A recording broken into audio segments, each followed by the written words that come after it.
So as I start this morning, I'm going to give away my age a little. So I don't know if you who can remember the song Why Me Lord from Chris Christopherson. Well, that was the music I listened to those years. This morning, I'm thinking of that specific song because of the theme that we will be taking on during the course of the time in the Word. And many of the songs you will hear have spoken about trials and troubles and speaking about a good Father. Despite what we go through, this is the words that we need to declare, that He continues to be a faithful God no matter what we go through. But we're going to start off this morning in Scripture, and I'm going to read to you the writings of Paul in 2 Timothy 4, verses 5 to 8. And I want you just to soak yourselves in the Word of God and just listen to these words as it is spoken. But you and I, keep your head in all situations, endure hardship, do the work of an evangelist, discharge all the duties of your ministry. For I am already being poured out like a drink offering, and the time for my departure is near. I have fought the good fight. I have finished the race. I have kept the faith. Now there is in store for me the crown of righteousness, which the Lord, the righteous judge, will award to me on that day. And not only to me, but also to all who have longed for his appearing. We're going to go to another one of Paul's writings, and that's in 2 Corinthians 5, and I'm going to read to you the verses 5 to 10, and the heading here is Awaiting the New Body. Last week, Pastor Ryan spoke about that excitement for the life hereafter, and so often we are so consumed by what is happening around us that we forget the amazing reward. But Paul is coming to remind us again. So he says, for we know that if the earthly tent we live in is destroyed, we have a building from God, an eternal house in heaven, not built by human hands. Here comes the crux of today. Meanwhile, we groan, longing to be clothed instead with our heavenly dwelling, because when we are clothed, we will not be found naked. For while we are in this tent, we groan and are burdened, because we do not wish to be clothed, but to be clothed instead with our heavenly dwelling, so that what is mortal may be swallowed up by life. Now the one who has fashioned us for this very purpose is God, who has given us the Spirit as a deposit. Just soak in those words. Did you know that you have the Spirit deposited in you? Right now where you are, just take in that reality. Guaranteeing what is to come. Therefore, we are always confident and know that as long as we are at home in the body, we are away from the Lord. For we live by faith, not by sight. We are confident, I say, and we would prefer to be away from the body and at home with the Lord. So we make it our goal to please Him, whether we are at home in the body or away from it. For we must all appear before the judgment seat of Christ, so that each of us may receive what is due us for the things done while the body, whether good or bad. I want to start with a story that I heard and read up about in the week, and it is the story of Kevin Ramsby. Now, you are welcome to go and read his testimony. I will not be sharing all the details just because it's PG. It's quite gory. But I would like you to go, if you have got the inquisitive nature I did, to go and read the full story. But I'm going to just give you a rundown of who Kevin is. So Kevin is one of the pastors in one of the big churches in Michigan. in the US. And him and his co-workers were at a conference, and on return that weekend, his family decided to go away for a couple of days. So his wife and his daughter and son were not home. He was alone at home. And while he was alone at home, he heard a noise in the house. So he was trying to find a baseball bat, but couldn't find anything, so came down with a racket, a tennis racket. I can actually picture that, that scene. Unfortunately, his attacker was armed with a bit more. He was armed with a knife that he had found in Kevin's kitchen. When they met at the bottom of the stairs, the attacker really attacked him. He stabbed him 37 times. In the head, back of the neck, in the stomach, all over his body. This picture doesn't show it, but there's quite a scar across his face as well. After a while, he collapsed and he was lying there believing that this was the end. And he started praying while the attacker continued robbing the house. And he prayed for his wife, that his wife would remember and know that he loved her dearly. He prayed for his daughter, that she would grow up to be a beautiful young woman and meet a God-fearing man. He also prayed for his son, that his son would never be angry at ministry. But as he was praying and thinking that this was his last prayers and breath, he heard a voice clearly saying to him, "Kevin, get up. You've got work to do." He got up from a strength that he did not know, found his way out of the back of the kitchen, and there he walked towards his neighbor, where they found him on the porch, unrecognizable from the blood that he was covered in. They called the ambulance, which rushed him to hospital. The doctors then phoned his wife and said, "You need to come quickly." It was the longest trip that she had ever done. It was quite a couple of hours' drive to the hospital. They believed he would not make it. But on the operating theater, the doctors found that not one of the organs had been hit by this knife. They operated on him, and it was a long journey of therapy, of trauma counseling, until the one day he met with his attacker in the courtyard. And all he could say to him was that I'd forgiven him. I forgave you because Jesus forgave me much. His ministry today with a group of others are now to inmates, especially those on death row. But the amazing thing of this story of Kevin is that when he was asked by the officer that was busy doing the investigation, "How did you get to the house, your neighbor's house?" He said, "I walked." He says, "It's impossible.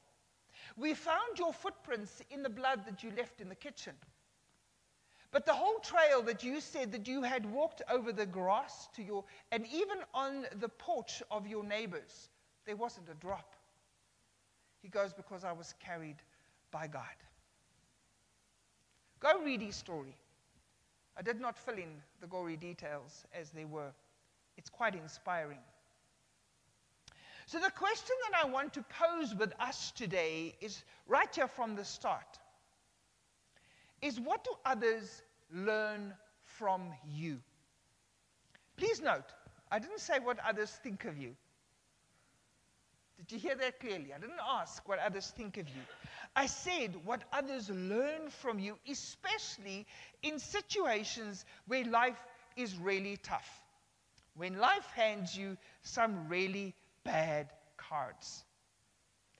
And one of the things that need to change is our question during these times of life.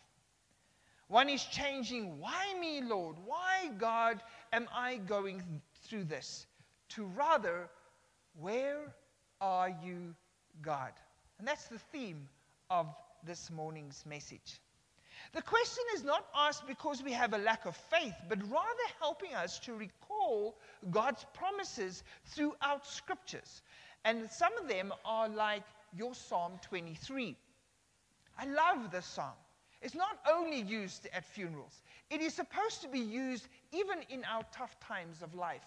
"Even though I walk through the valley of the shadow of death, I will fear no evil." We sang about a song just now. I will not fear, for you are with me. Your rod and your staff, they comfort me. Verses like these really reassure us, but also come and confirm that times of trouble will be there. Scripture doesn't come and sugarcoat things and say to you, life is easy.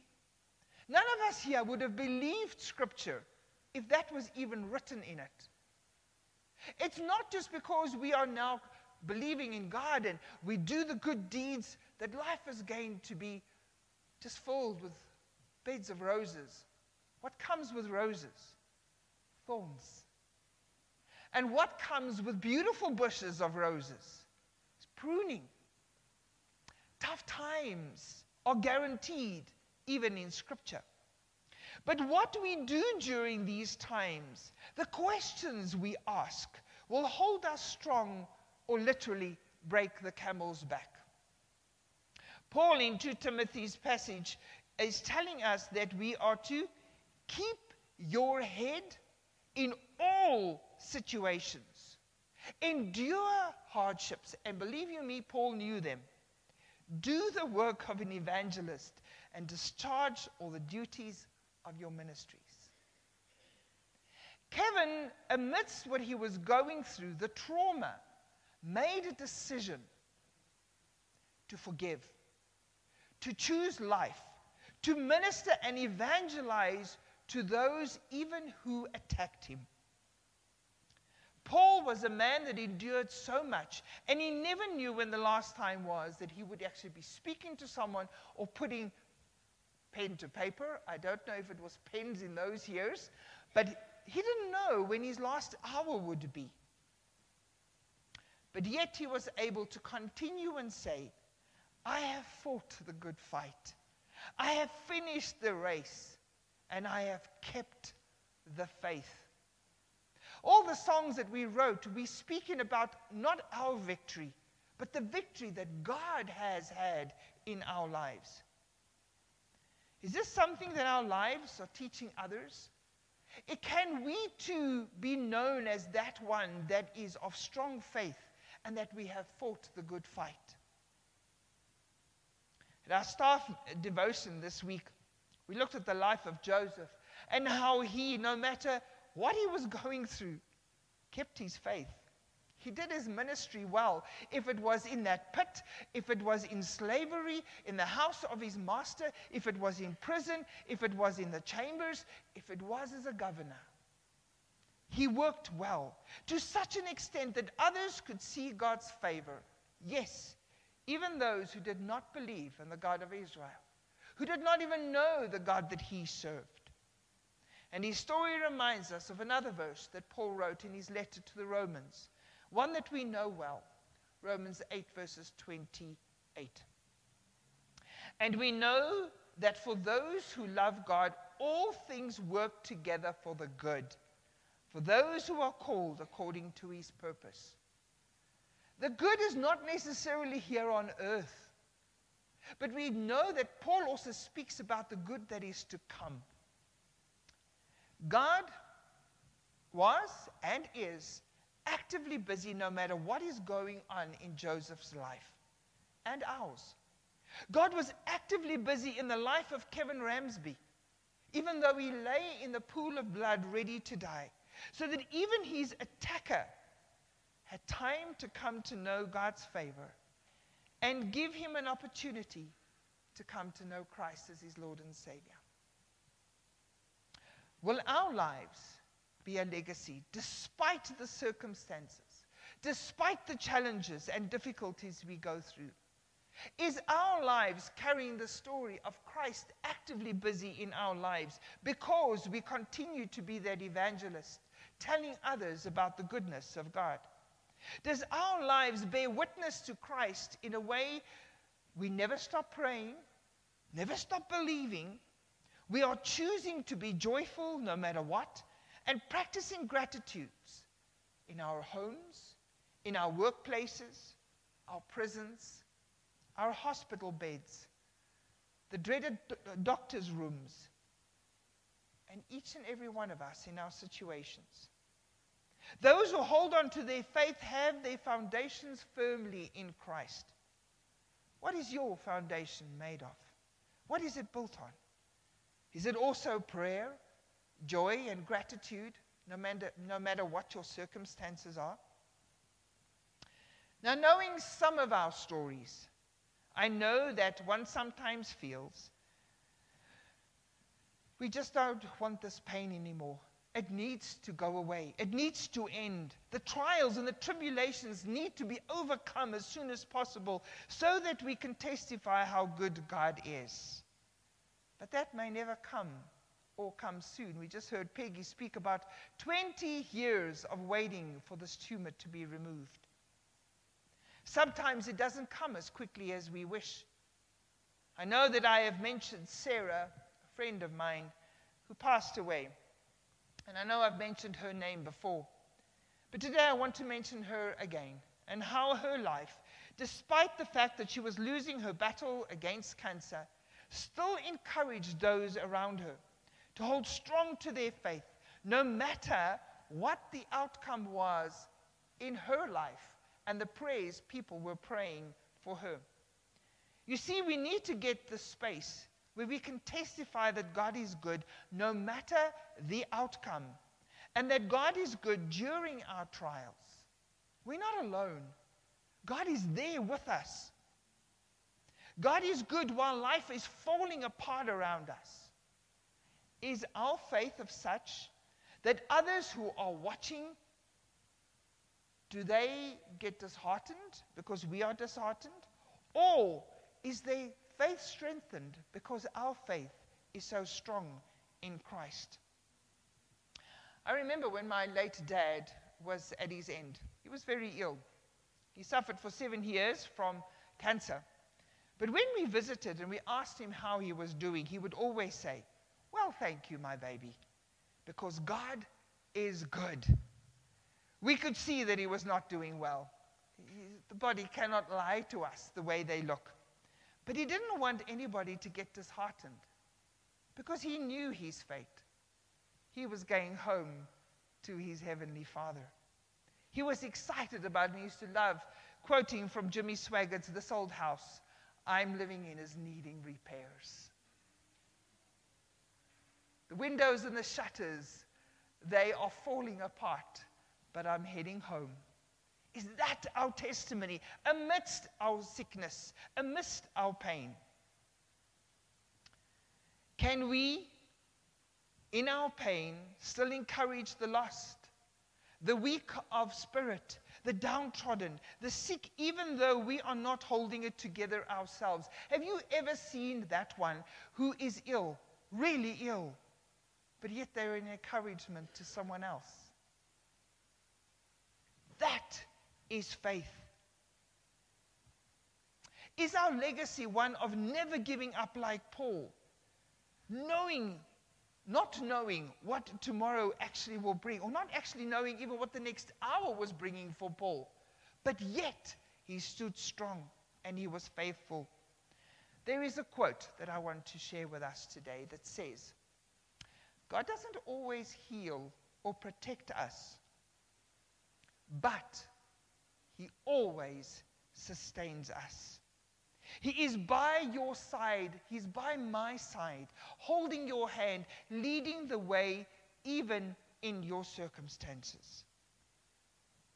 I know that if you reach out to the community around you, those who are of faith, they will uphold you in prayer, as so many testimonies have gone out today, uplifting you with help and encouragement because of your faith in God. Do you know anyone going through this desert, their own desert, their harsh land? Are you there for them and offering them rest, sustenance, love, encouragement, prayers, and love? Or are we overwhelmed with our own issues? Are others able to get up in the morning and choose to have joy because they are loved by you? And do they know that God loves them? When it is you going through those deserts, those harsh lands, those difficult times, can you use the gift of the day because you are loved by God and His people despite your circumstances. You know that God's favor can be seen by others.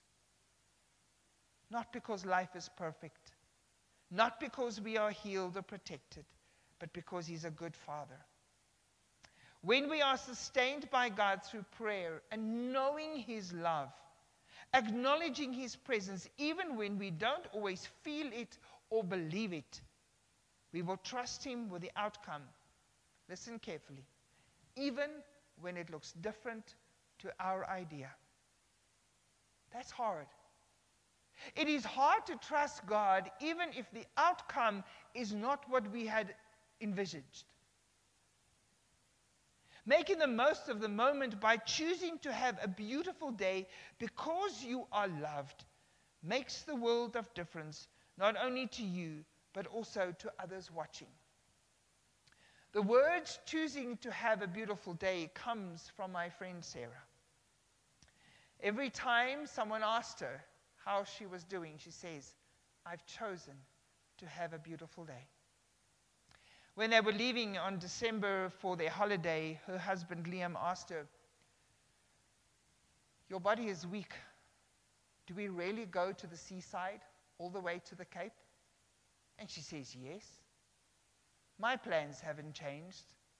God is in control. She saw the sea for the last time, and then she went home. She chose to have a beautiful day.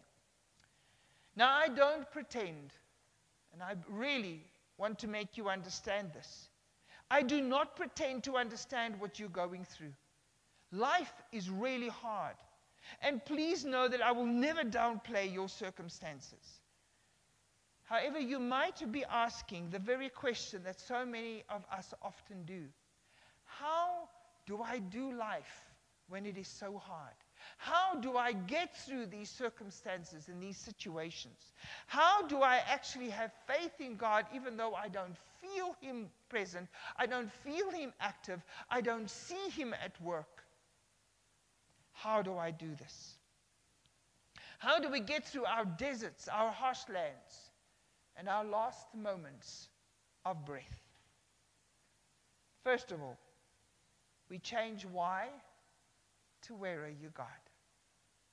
So that God can reveal Himself to us in our moment of darkness.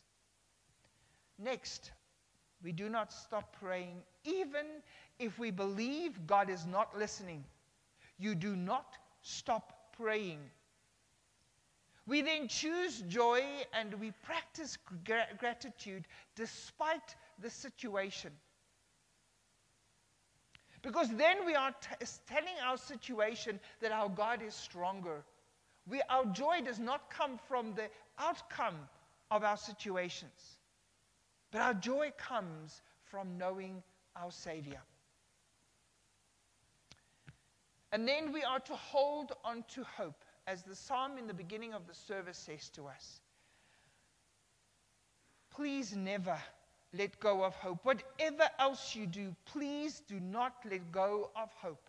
Hope is our only grip that we are never to let go of, the hope that is in Christ. You see, when you pick up God's word, you see that from the beginning, it is the story of God and His people in the garden without suffering. Go to the end of the Bible, Revelation 21, and you see God and His people again in the garden without suffering. But everything in between is God being present in the lives and the suffering and the pain of His people, never letting them go. Everything in between is the story of how God is there for His people amidst it all, fighting the battles with us, winning the war, and most of all, saving us. This all is so that we can hold on to hope despite it all.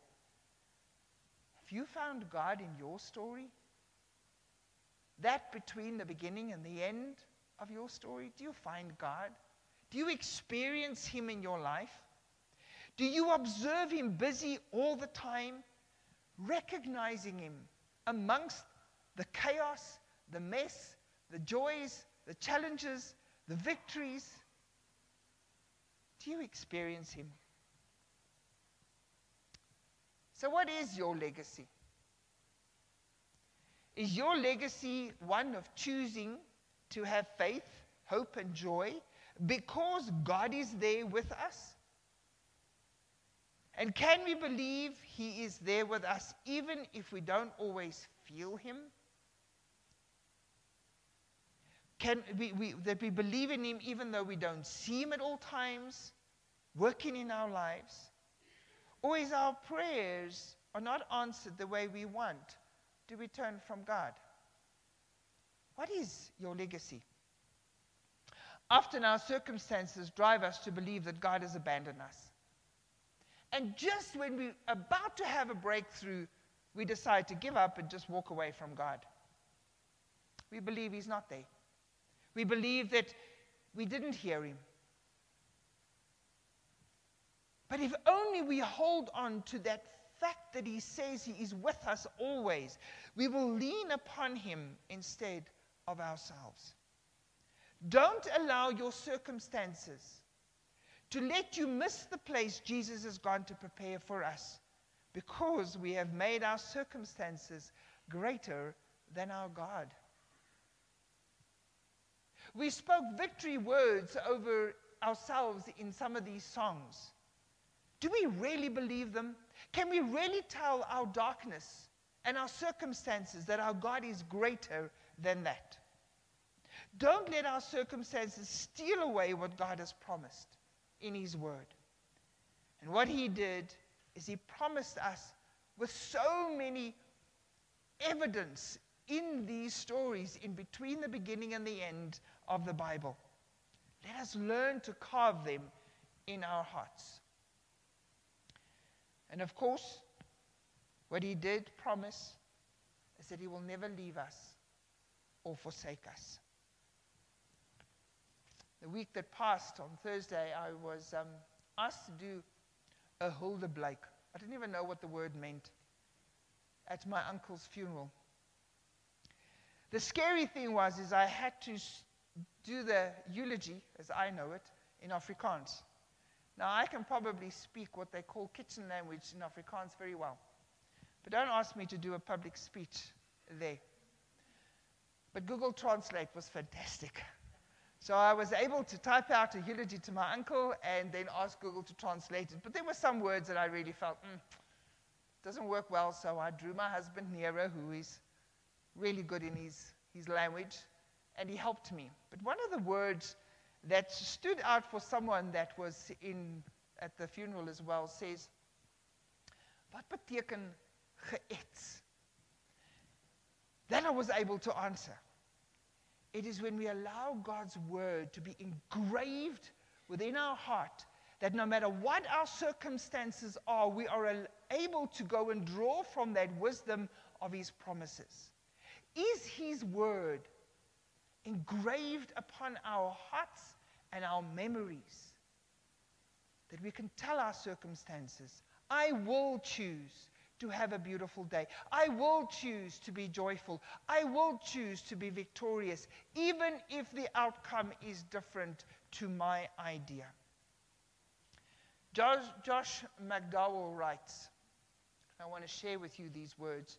No matter how devastating our struggles, our disappointments and troubles are, they are only temporary. So no matter what happens to you, no matter the depth of tragedy and pain you face, no matter how death stalks you and your loved ones, the resurrection of Jesus Christ promises you a future life immeasurably good. So take comfort in that. There are hard seasons ahead, if we like it or not. Lots of hurts, pain and trouble. Choose to have a beautiful day. When we learn not to be strong in our own strength, but rather strong in who God is, we will see him everywhere, even in our suffering. I want you to listen again to the words of Paul in our letter that he wrote to the church of Corinth. For we know that if the earthly tent we live in is destroyed, we have a building from God, an eternal house in heaven, not built by human hands. Meanwhile, we groan, longing to be clothed instead with our heavenly dwelling. Because we are clothed, we will not be found naked. For while we are in this tent, we groan and are burdened, because we do not wish to be unclothed, but to be clothed instead with our heavenly dwelling, so that what is mortal may be swallowed up by life. Can we at the end of it all, like Paul, say, for we live by faith, not by sight? We are confident in the God who has been resurrected from dead, who has given us salvation. Are we confident in that? Can we allow the world to see God's favor in our lives, not because of things being solved, but because we choose to have a beautiful day? It is up to us, each and every one of us, what we do with the hand we are dealt with. Joseph chose to do his best, and God gave him favor. He chose to do his best without arguing or wallowing in his circumstances. Paul, Peter, Silas, Stephen, do you hear the hymns that they sang in prison? Do you hear the prayers Stephen spoke while the stones were being thrown at his mortal body? Do you hear them? A choice to have a beautiful day despite the chains, despite the death that they faced. Do you hear Kevin and Sarah and so many other heroes of the faith that have decided to do their best and to evangelize of God's gift to us, the good news, even though their situations were not favorable? Some of their lives ended different to what they had pictured. Sarah did not want to leave her 2 little girls and her husband behind, but she was happy to leave them in God's care. Our circumstances are not always favorable as we would like it.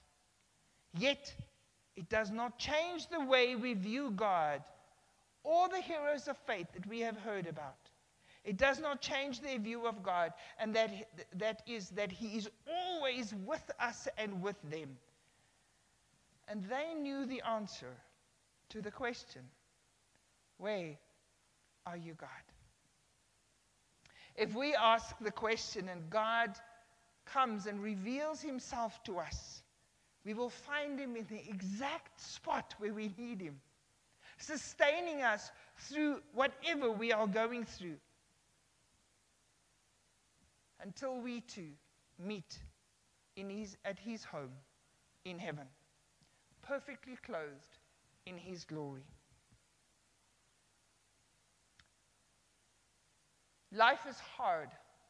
We do not deny that. But can we choose to have a beautiful day through it all? Let's bow our heads in prayer.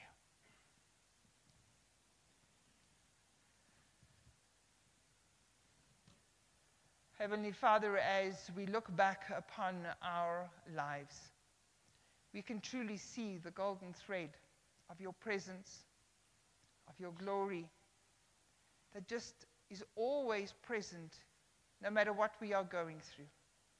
You are in our celebrations. You are in our battles. You are in the victories. You are the Savior. Dear Lord, you sustain us through it all. You are our hope. You are the one that shows favor. Dear Lord, nowhere did you change many of the situations that even your apostles had to face. As they faced the martyr's death, dear Lord, you were there with them. When Sarah breathed out her last breath, you were there with her.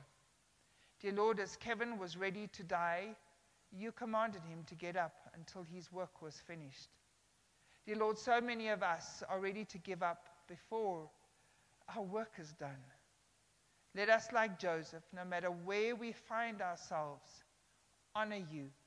Evangelize to those around us in our home, our workplaces, our prisons, our hospital beds, our doctor's rooms. Dear Lord, that you are God. And you are a good, good Father, despite what life hands us. Help us to choose to have a beautiful day. Help us to choose joy and gratitude despite our challenges. Help us to see you where you are in our lives, even when the outcome is not our idea. Thank you, dear Lord, for your sustenance. Thank you that you are enough. And thank you, dear Lord, that you uplift us out of the miry clay and you set our feet on solid rock. In Jesus' name, amen.